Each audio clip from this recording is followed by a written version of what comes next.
How familiar is this scenario to you?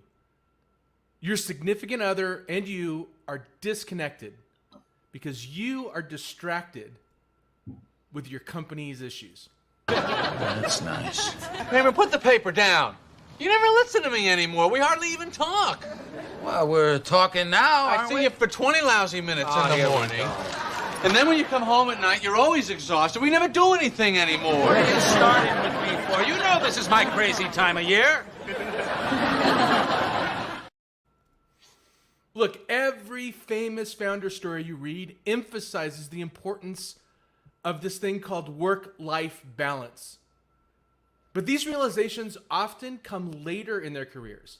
Sheryl Sandberg of Facebook, Howard Schultz of Starbucks, Marissa Mayer of Yahoo, and even John D. Rockefeller all spoke about the necessity of balancing work and personal life. This makes me wonder, though, are their attitudes on balance simply luxuries afforded by their success? Or worse, are they promoting the idea of work-life balance to give themselves an edge, knowing it's nearly impossible for those still climbing the ladder? Today, we'll be discussing the myth of work-life balance. Why does it matter? How should you think about it? When can it go wrong? And where do you learn more? All that today and more on today's episode of How to Founder.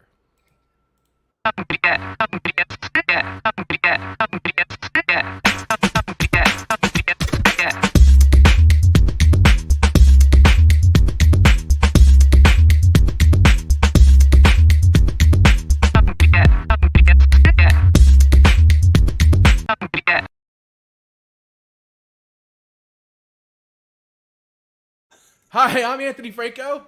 I'm Chris Franks. How to Founder is a show that gives you the tips and tricks and details about being a founder that college professors like me won't teach you. Today we're diving into the topic that every founder grapples with, the myth of work-life balance. So Chris, let's kick things off with a simple question. Do you think true work-life balance is achievable, or is it a myth? No, it's a fucking myth. No. All right, end of episode. Thank you, everybody. Thanks for shortest episode ever.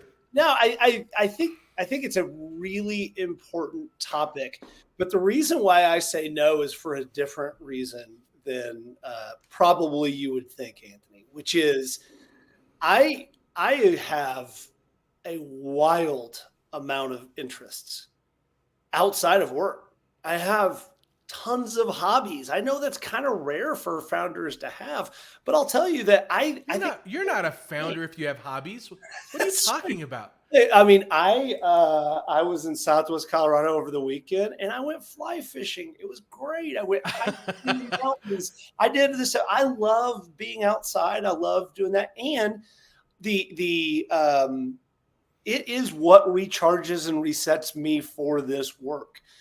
The reason I say no, that it doesn't exist, is because to me, it just is all kind of one thing. It just melds together. I just do the things that I like. So in my world, the work part doesn't feel like work to me, and the play part sometimes feels like work to me. Getting up and working out feels hard.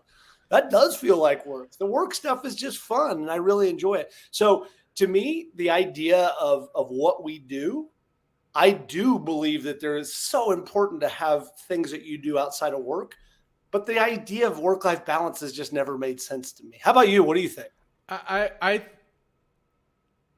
I'm genuinely surprised, knowing what I know about you, Chris, that you have pursuits outside of entrepreneurship. Like that is, I think you're an odd duck, and I mean that in the most insulting way possible. No, I'm almost feeling angry at you because I don't have any connection to what you just said. I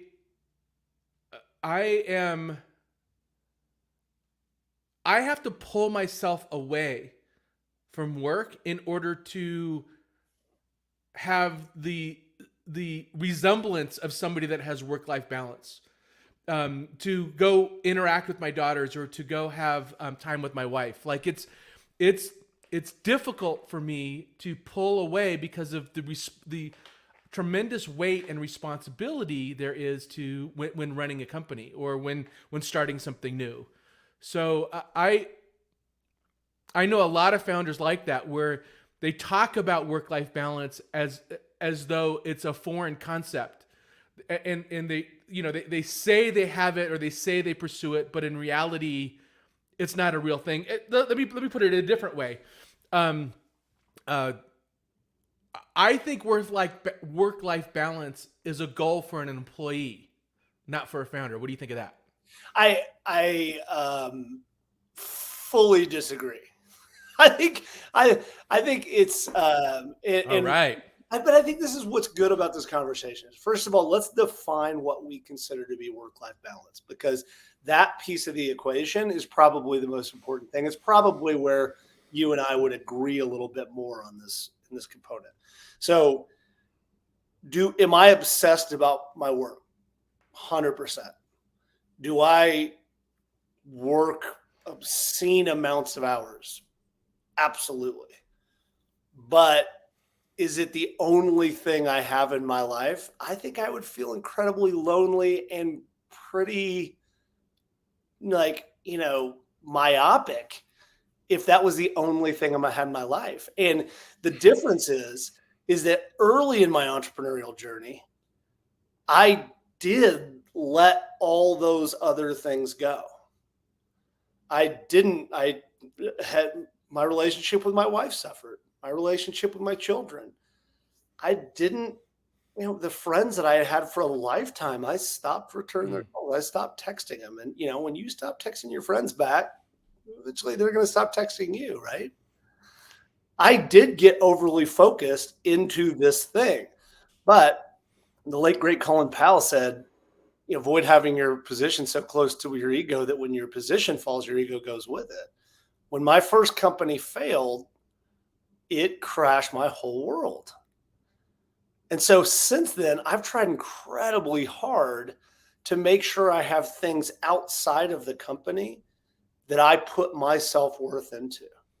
And so am I always successful? There's no such thing as balance. Like, do I spend more time working on my company than I do anything else? Absolutely. But I still try to work out for a half hour every day. I still try to get out to nature, once a week, or go for a hike or things like that. Does that resonate with you, or do you have a different approach? Oddly enough, I have a Seinfeld reference on this. Weird. That's strange. So Jerry Seinfeld, when interviewed, he really egotistically said, "I think I could be good at anything I put my energy into." And that sounds very narcissistic and full of yourself. But I think what he was trying to say was, if anyone pours themselves into something 1,000%, they can be exceptional at it. There's some physical limitations, like you can't play in the NBA, right? So he wasn't saying that, but he was saying, things that use your brain. Most people, if they really pour themselves into it, can be exceptional at it. It's the problem is that my connection to that, to work-life balance, is if you need or want to be exceptional at something, can you go at it 80%? I mean, you look at the incredibly successful founders today. They don't Musk famously doesn't have work-life balance. He famously struggles with personal relationships. You do see him interacting with his kids, but not in their place. He brings his kids to work. So is that balance? I'll stop there. I'll let you riff on that a little bit. Yeah, I think what we're talking about in I'm so torn on how to discuss this in the way that I do. So, am I a normal person? No, not by. Although you did just dash my dreams of playing in the NBA. Thank you. Really thought that was going to be a thing, man. I don't think either one of us could be a towel boy in the NBA. Probably not. See, um, but so this is something I think you know about me, Anthony. But I've run 6 Ironman triathlons. That's not normal. That's not a normal thing to do. Is that balance? Do I take myself away from work to do that? Yes, but also me being physically fit and active and spending that amount of time makes me a better founder. No doubt it makes me a better founder. Here's the other difference is that I don't watch TV. I don't go to movies. I I read books, but I read audiobooks when I'm training. I don't have other things. I have my relationships pretty much with my family. Sometimes if I'm training to do a long distance race or something, there's that and there's work. And so I get really, really singular focused. So is that balance? I don't know. Probably not. People would probably say it's not healthy. I'm gonna ask you a different question on this, Chris. So another person that talks about essentially balance is Joe Rogan. And if you've ever listened to Joe Rogan for any length of time, you'll come to realize that he struggles with what he calls obsession. So the reason why he was good at MMA when he started, or fighting, no, it was jiu-jitsu, I think, was that he obsessed with it. The reason why he's good at comedy is because he obsesses over it. And that obsessive gene is not compatible with balance, because you get so absorbed with it that you tune the rest of normal life out. Do you have any of that? That's you just described me perfectly, right? So what I will do is I will obsess about a company, then I'll obsess about running an Ironman, and then I'll obsess about an individual thought or idea and read every book on that, in that thought or idea. And then I will go this crazy deep dives. Here's the only difference, Anthony. The only thing that's held my attention for almost my entire adult life is being a founder. Mm-hmm. Everything else I just sort of do and then come back. I'll go do something else for a while. The only thing that I've been stupidly obsessed with since I started was this job. And so probably it's not balanced now that you say it, but also having at least one other thing away from being a founder is incredibly important. And I will tell you, everything that I do, so fly fishing over the weekend, I'm fly fishing in a really cool river in Southwest Colorado. And I'm thinking about our little project, and I'm thinking in all these new, fresh ideas. When you get away from it, that's when all the good stuff kind of comes in, at least I think. What about you? Do you have that at least one other thing? I think I made this observation on our last episode, Chris, where I pretend that I have a hobby just to make myself look more balanced. It's like tennis. Tennis. Oh, I love tennis. Tennis is great. So honestly, no, it's an effort for me to tune out and tune into my family. I enjoy it. Don't get me wrong. It's not like I don't enjoy it, but it does take for me a conscious effort to go do something that is outside of entrepreneurship, where entrepreneurship and all the tasks and strategies around it is everything that I think it comes naturally. It comes. I'm thinking about it constantly. When I'm listening to a podcast that has nothing to do with it, I'm like, how do I apply that? How do I apply this into a business or into helping another founder with a problem that they're having, or starting a new business? Is there a new business in there? Or I'm critiquing other people's businesses, right? Like I walk into a restaurant and like, that's not where they should put the silverware. And this is like, I can't turn it off. Yeah. Yeah, it makes me wonder. So going back to my opening, all these other very successful people really talk about work-life balance as though they would have done their life differently had they had this lesson. I call bullshit. What I mean, do you feel the same way? Yeah. So I think that, when you talk about like John D. Rockefeller talking about work-life balance, he's like, I spend 3 hours a week with my children. It's terrific. That's a good impression. I think that's actually what he sounded like. I assume he talked like. Hey, like Ebenezer Scrooge. Probably, yeah. I mean, so I think that there's something that's underlying this conversation a little bit, and so I'll get back to answer your question directly. But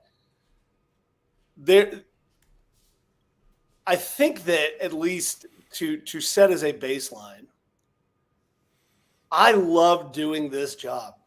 I love it. Mm-hmm. But it is just a job. It doesn't define me as a person. It is one part of me as a person, but there's a whole lot of other parts of me that I try. Now, again, I've got that obsessive, gene where I can go in and I can be the person who just focuses on the company. But like you, I have to make the conscious decision to close the door and go work on other things and go spend time with my kids and being 100% present in those moments. And so the idea is, the old joke is when you're on your deathbed, nobody's going to talk about the companies you founded. It just doesn't matter, right? The things that matter are the relationships you form in life. And so the question then is, I love this job and I would, I do, like I said, I work stupid amounts of hours, but I have made a conscious decision to call it a job because it can be a life.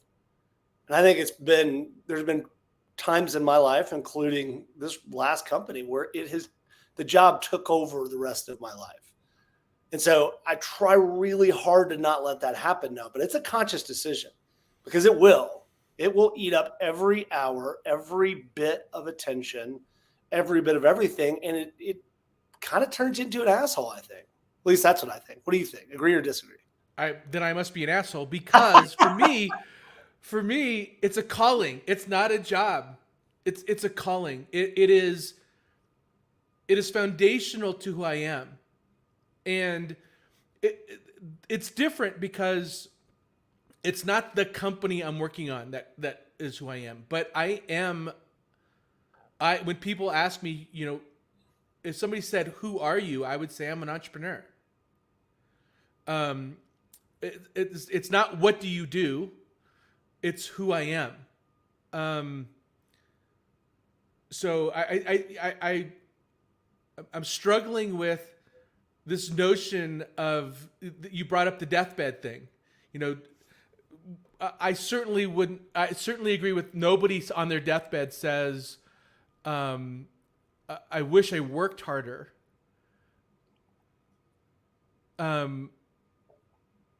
But I don't think I also think it's something.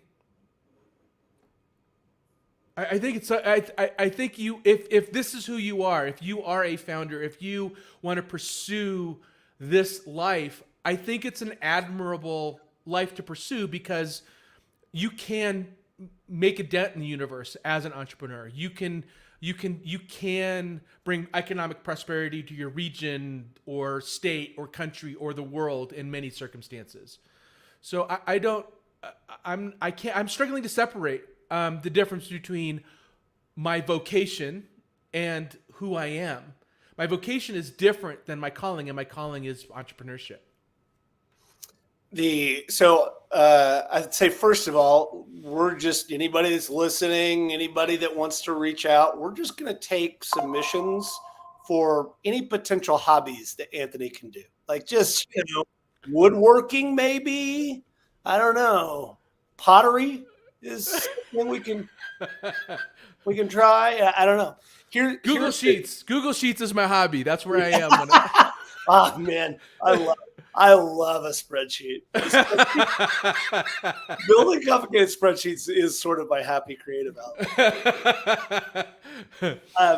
Here's the only place I would challenge you on that. I think that you are a builder and a creator. And before knowing you as long as I have, before you started your last company, you had this crazy ass 3D printer that you had no idea what you were going to do with it. You just got a 3D printer and started to play and create and build. And for you, that was super fun. And I joke about woodworking, but some people do that in woodworking. You did it with a crazy ass 3D printer.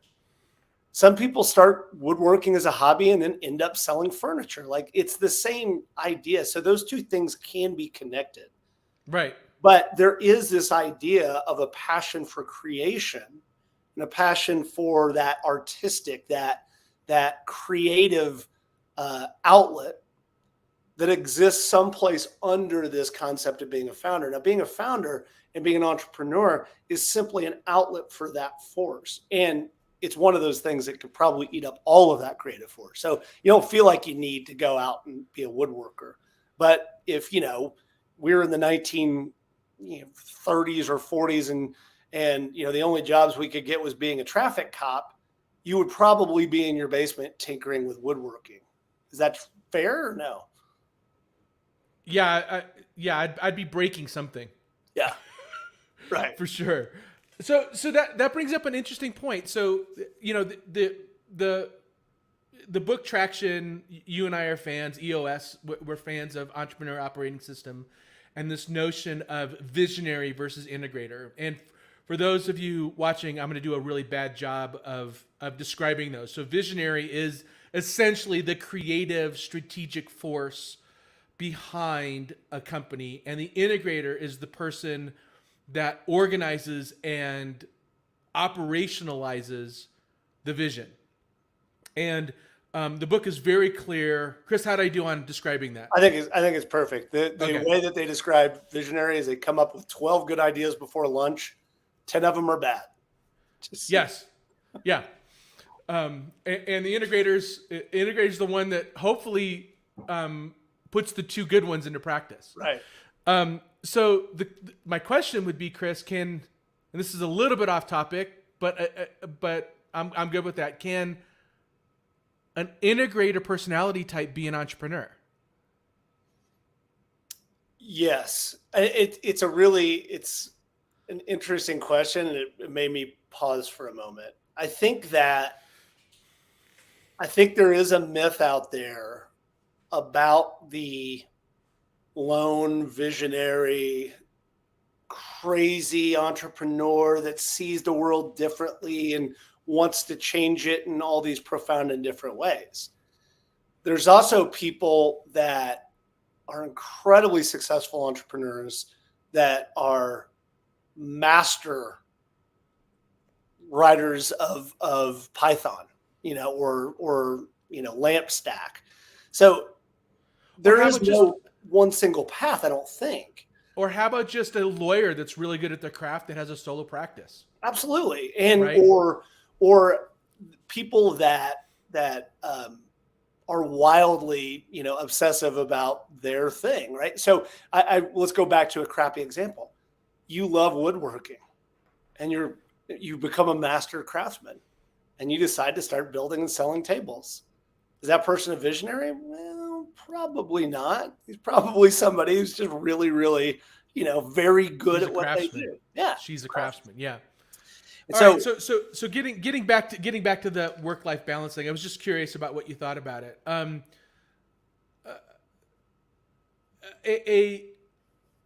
unusual number of entrepreneurs, of successful entrepreneurs, are immigrants. Why? Wow, what a terrific question. So this is really I think it's related, right? Yeah, no, I think you're right. I think it's getting really, really deep into this concept of why. And it's something we've come back to in several of these episodes, which is really one of the most important things you have to do to be a successful entrepreneur is understand why you're doing this work. What is it that calls you to this work? You and I have a mutual friend, and she grew up in Iran. And she said to me not long ago that this is the greatest country in the world because it's an opportunity to build a company. And you have an opportunity to be an entrepreneur. And so when she came here as a teenager, she was so incredibly overwhelmed by this ability to build something for yourself. Her sense of purpose and her why is so incredibly strong. Oftentimes for people that grew up here, we just sort of take that for granted. And so the idea that you can create and build something and build a life for yourself, for lack of a better word, pursuing the American dream, is such a compelling why for people that just don't take it for granted, that show up here. That's my take. What do you think? Do you agree with that take or no? I mean, if you look at even small businesses that are founded by families that are new to the country. Excuse me. Sorry. I mean, nothing gets you more choked up than Sorry, I am. I'm getting choked up. Right. So to restate that, even if you look at, if you look at families that immigrate and start businesses, I actually think that they commingle work and personal life. So instead of talking about a balance like it's one or the other thing, the whole family participates. Yeah, it becomes part of their family's culture. It becomes the same thing, and I think that's a reason why they're successful, is because they found a way to integrate it, and come to an understanding that they're building a better life for their family. It's not about ego. It's literally about their family. So I think it's, first of all, it's cultural. Somebody that comes from outside of the U.S. may have a much better work ethic and also has a lower expectation of this notion of work-life balance. It's not either or. It's the whole package. Well, so let's dive deeper on that. You've got 2 kids, so do I. Would you want your kids to go down this journey? Would you want them to become entrepreneurs or founders, or would you hope that they would be happy and employable like a normal human being, unlike you and me? So yes. So it's not a mistake that most entrepreneurs have entrepreneurial parents. So I don't know if I don't know if it's genes or the way, or just being around it. I don't know if it's environment. What's the environment versus nature versus nurture? Nature versus nurture. Thank you. But a high proportion of entrepreneurs have entrepreneurial parents, and my job in that circumstance, and my daughters are exhibiting that same, like, lemonade stand, building stuff, wanting to make products, telling me how to make my companies better. Like, they're in it. And so my job as a parent is to teach them to do it in a way that doesn't destroy their lives. Right. In a way where they can enjoy the journey as much or more than the outcome. Yeah. I think I would struggle, and I would caution both of my kids about doing this, because seeing both the positive and negative effects, the positive effects of, they see that every day. They get to see somebody that is genuinely passionate and loves what they do. And to your point, is kind of, it's just ingrained in who I am as a person now. But also, I'm honest with them about the failures, and I'm honest with them about the difficult times, and I'm honest with them about the times that I wanted to give up and quit and, just go to bed The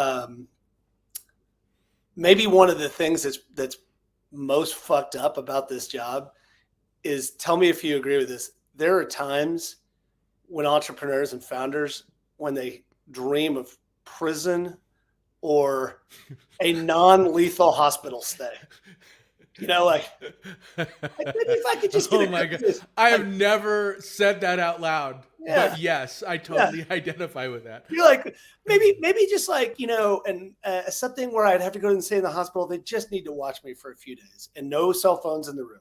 Like, you can't, just be like, man, and because you wouldn't, like, at that point, if you didn't get back to a customer, you'd be like, look, I was in the hospital, man. Sorry.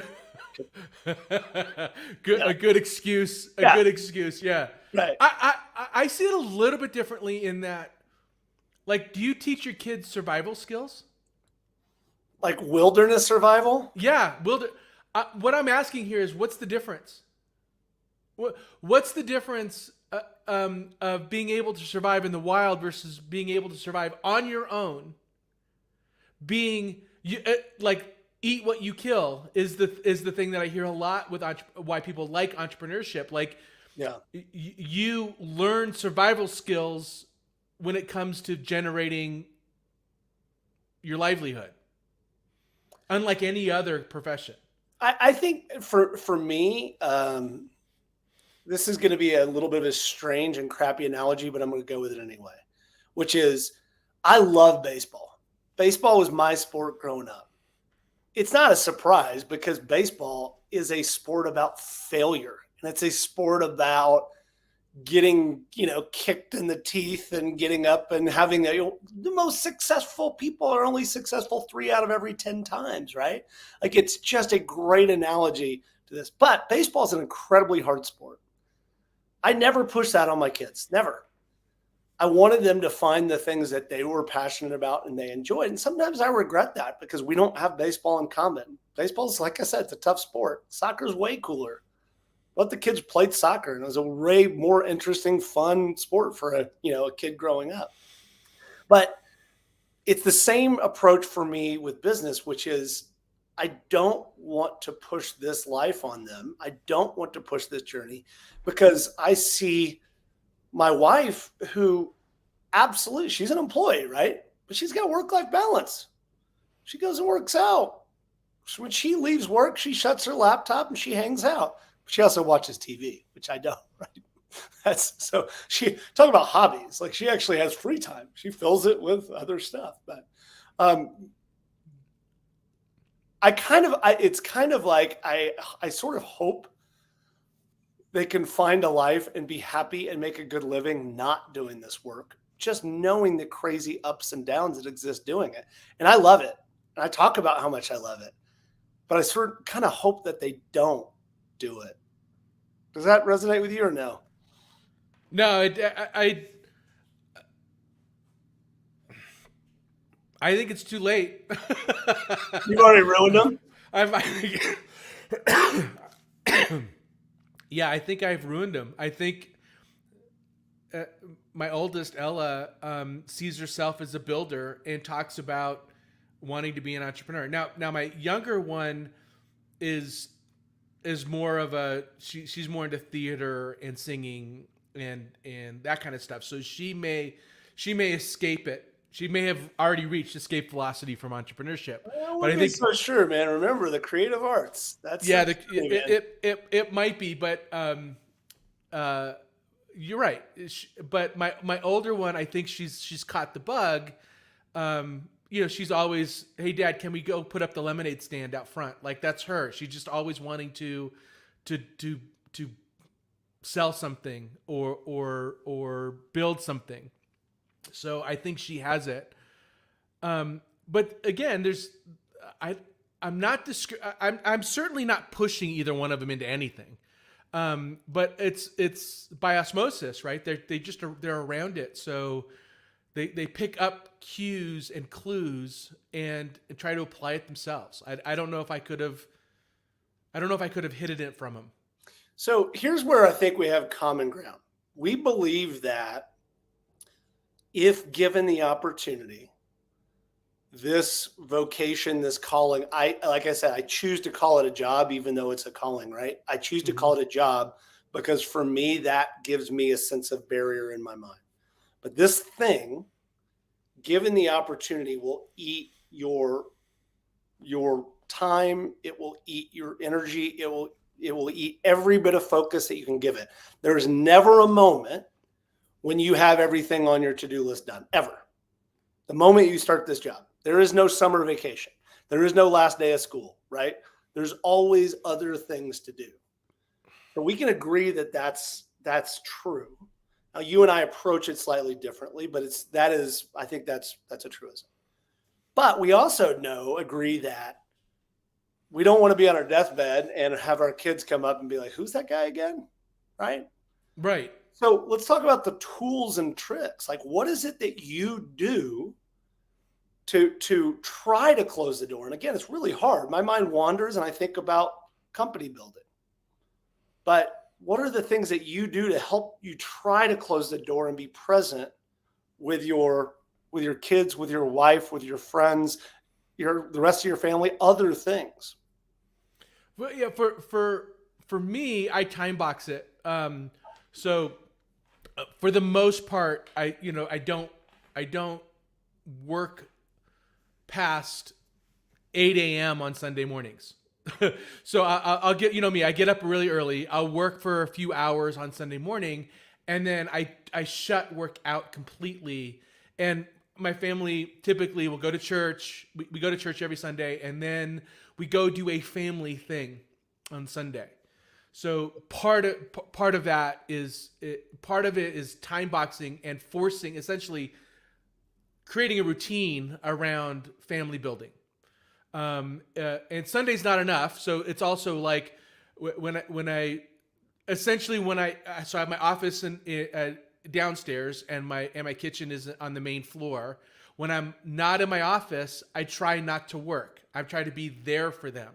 So I time box it, and I also have locations where I am work focused versus family focused. So those are two things. So hard though, man. It's like, I think since the pandemic, when we all sort of ended up in our own living rooms and working from the kitchen, I think both you and I are fortunate to have kind of our own space where we work. But and since that's a really hard thing to do because your work is always literally in your peripheral vision, like the door down to where you have 100 things to do is right there in your peripheral vision. It's hard. Yeah, it's hard.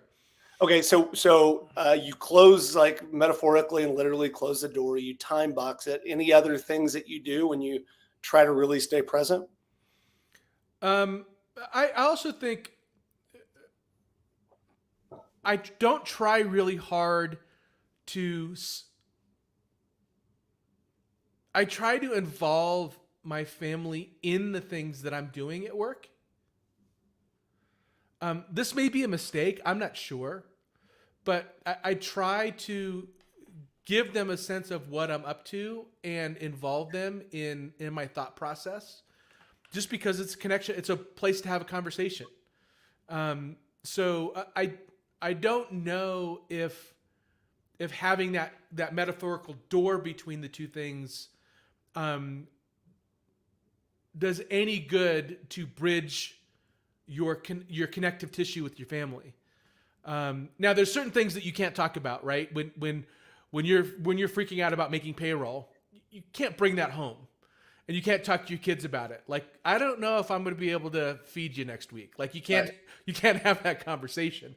The kids need safety, and they need security, and they need protection from their dad, especially from their dad, but from both their parents.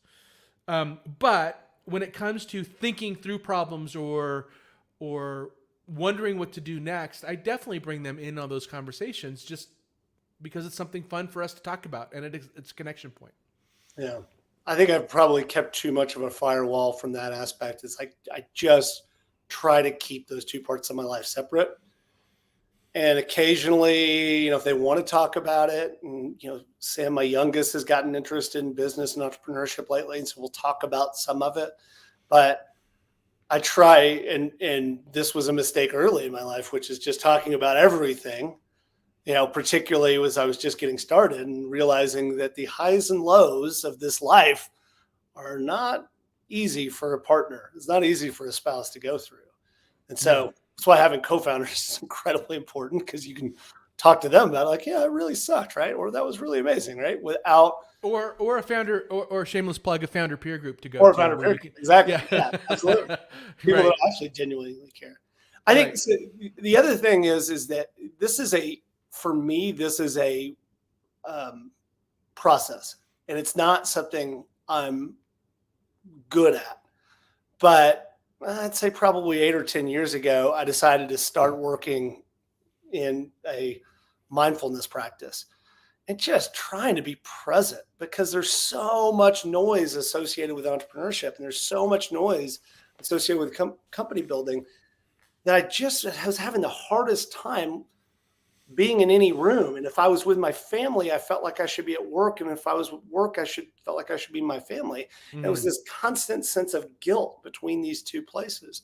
And I'm not saying that I have that solved, but working in a contemplative, mindful practice, for me was incredibly helpful, just to start to try to recognize when that noise and when that tension was happening. And by no means do I have it right. I think I still get it wrong more than I get it right, but at least I can recognize some of the times that it's starting to happen, because there's nothing worse than being physically present but mentally absent. And So it's you find yourself in a very uncomfortable position quite often. right. Let me ask you this question: are success and comfort compatible?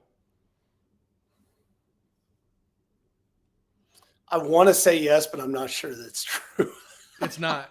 It's not. If you're comfortable, and when I say success, I don't mean just financial success. Like progress comes from uncomfort, Right. I mean, so from but discomfort. part of the reason we're doing this is that you and I are on the older side of founders, right? And there's some statistics that say that most companies are founded, most successful companies are founded by people in their 30s, and there's now being pushed kind of out to in their 40s. But I just turned 50, right? And there's this entire narrative. There's a great book out there called I'll get it in just a second, but it's Rutt Brooks. But he talks about what happens after you turn 50. I I don't feel that. I don't feel Mm-hmm. like I've made it. I don't feel like I'm some seasoned, awesome, wise person. I still feel every day that I get up and have a fire lit under my ass. I don't know. Do you agree with that? I I do. I also there's quite a few stories of founders that have found one success and they completely lose their hunger, right? But one of the things that has me worried is that I'm going to lose this hunger, the I don't know how else to put it, hunger, passion for building stuff. And it's really easy to try to it's when you have money in the bank and you're comfortable, it's really hard to have the discipline to get up and do cold calling or work through a hard problem in your business. And it's really easy to just put that aside because you don't have to do it. And you lose once you're successful, a lot of folks lose the reason for getting up and doing the work every day. So the it's and you could confuse that with discipline. It's not discipline. It's manufacturing the hunger. So you and I have been dancing around this. We haven't got to it. And I know it's kind of right at the end, but this is critical for the conversation of work-life balance. To what degree does your drive around your work have to do with money and some sort of a fucked up relationship with it?